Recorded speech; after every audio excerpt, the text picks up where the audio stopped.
Abu Huraira, the man responsible for narrating the vast majority of hadiths.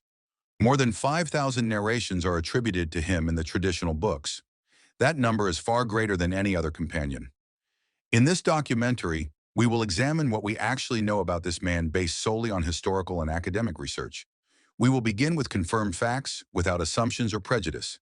After that, we will explore the deeper academic analysis of his life, his role, and his influence. And at the end, we will share our concluding perspective, grounded in evidence and the Quran. Abu Huraira was from the Dawes tribe of Yemen. This part is historically solid. His real birth name, however, is not confirmed. Early Islamic historians reported several possibilities, and none can be verified through independent evidence. We also know very little about his childhood or upbringing. The early sources are silent, and many later stories about his early years are considered by historians to be folklore rather than factual biography. Most historians agree that Abu Huraira arrived in Medina around year 7 after Hijrah, during the time of the Battle of Khaybar. This means he spent only 2 to 3 years with the Prophet Muhammad before the Prophet's death. Another confirmed point is that he lived with al-Sufa, the poor and homeless who stayed in the Prophet's mosque. This environment gave him time to attend lessons and gatherings, which helps explain why he later became so active in transmitting narrations. Traditional biographies portray Abu Huraira as someone who accompanied the Prophet constantly. Historians cannot confirm this because these claims rely entirely on the Hadith literature. What we can say is that he attended gatherings, listened to teachings, and interacted with other companions. Stories about miraculous memory or special prayers given to him appear only in later narrations and are not considered confirmed historical events. More than 5,000 narrations are attributed to Abu Huraira, but modern scholarship clarifies that this number includes duplicates and repeated chains. The number of distinct statements attributed to him is much smaller. It is also important to note that this count was not made during his lifetime. It was calculated centuries later by compilers of hadith collections. Historians explain his large output through several factors. He devoted himself full-time to learning, he lived long after the Prophet, and he taught many students. One of the most well-established historical facts about Abu Huraira is that Caliph Umar appointed him as governor of Bahrain. Equally well-established is that Umar later removed him from this position. What is not confirmed are the reasons for this dismissal. Different reports give different explanations, and none have independent verification. Therefore, historians cannot say with certainty whether the removal was disciplinary or administrative. Several early sources mention disagreements between Aisha and Abu Huraira regarding specific narrations. These disagreements are real, historically attested, and part of the early Islamic record. But they do not confirm wrongdoing.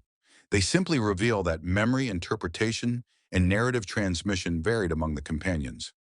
Modern historians view this as normal, not evidence of fabrication. Many later biographies describe Abu Huraira as humorous, emotional, soft-hearted, or extremely poor.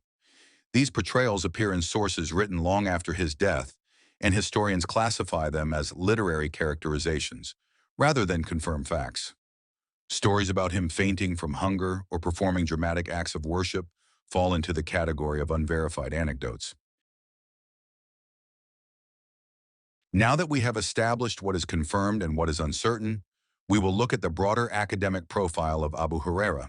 This includes his life in Yemen, his migration, the short time he spent with the Prophet, his later role as a teacher, and the unique position he holds in Islamic intellectual history. Abu Huraira most likely lived a simple rural life in Yemen before migrating to Medina. His decision to join the Muslim community was driven by devotion, but it also positioned him within a rapidly growing religious movement. His arrival around the 7th year after Hijrah placed him at the end of the Prophet's mission, yet his later narrations became some of the most influential in Islamic tradition. After the Prophet's death, Abu Huraira dedicated himself to teaching. Students from different regions learned from him. This allowed his narrations to spread widely, especially as later scholars traveled to collect hadiths. His role as a transmitter shaped legal, theological, and ethical discussions across centuries. Abu Huraira spent his later years in Medina, teaching and participating in community life. Historians estimate that he died around the 59th year after Hijrah, although exact dates vary. By this time, his narrations had already begun influencing Muslim thought and shaping the emerging scholarly tradition. You have now seen a complete historical picture. What is confirmed, what is uncertain, and what cannot be proven. We will now present our conclusion. This conclusion is not part of academic consensus, but our own analysis based on the evidence and the Quran. The man responsible for narrating the vast majority of hadiths is, at the very least, a questionable historical figure. Caliph Umar removed him from ruling Bahrain, and that alone raises legitimate concerns. But we will not accuse him or insult him. As you saw in this documentary, facts about his life are unclear, and many stories have been distorted over time. What we do know is this: from among the companions, there were hypocrites that even the Prophet did not know. Allah said in chapter 9, verse 101, "And among those around you of the desert Arabs are hypocrites, and also among the people of Medina. They have persisted in hypocrisy, and you do not know them, but we know them." Trusting narrators unconditionally elevates ordinary human beings to a prophetic level of infallibility, something the Quran never authorizes. Abu Huraira's documented disagreements with Aisha highlight another serious issue. If two companions who lived in the same period differed on what was said or what occurred, then this shows that many narrations depend on memory and personal interpretation rather than confirmed facts. There is also the concern of volume. Abu Huraira spent only 2 to 3 years with the Prophet, yet he narrated far more hadiths than companions who spent a decade or more with him. Those who lived with the Prophet in Mecca and Medina, traveled with him, and fought alongside him did not narrate even a fraction of what he transmitted. This imbalance raises legitimate historical questions. Some argue that rejecting hadith means rejecting the Quran because the same people preserve both. This argument is false. Allah alone preserved the Quran. He did not rely on Abu Huraira or any other narrator. Humans were only tools, and tools can be replaced at any time.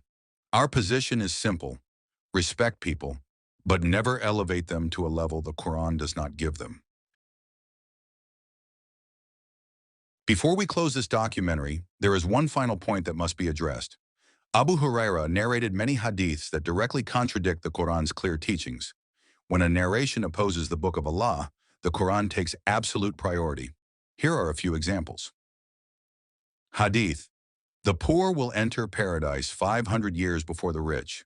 Quranic contradiction: the most noble of you in the sight of Allah is the most righteous. Hadith: people are punished in the grave. Quranic contradiction: they will say, "Woe to us! Who has raised us from our resting place?" This is what the Most Merciful had promised, and the messengers told the truth.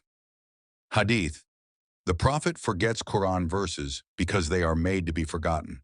Quranic contradiction: we will make you recite, and you will not forget. Hadith: the sun travels until it prostrates under the throne. Quranic contradiction: the sun runs on its fixed course by the decree of the mighty, the knowing. The dead person is surely tormented because of the crying of his family over him. Quranic contradiction: no soul bears the burden of another. Hadith: do not greet Jews or Christians first and force them to the narrowest part of the road. Quranic contradiction: Allah does not forbid you from being kind and just toward those who do not fight you because of religion. Thank you for watching. Don't forget to subscribe to our channel. We're not here to issue fatwas or change anyone's beliefs. These videos simply reflect our own understanding and perspective. Our goal is to inspire you to think, reflect, and read the Quran, just as Allah commanded, and discover the real Islam for yourself.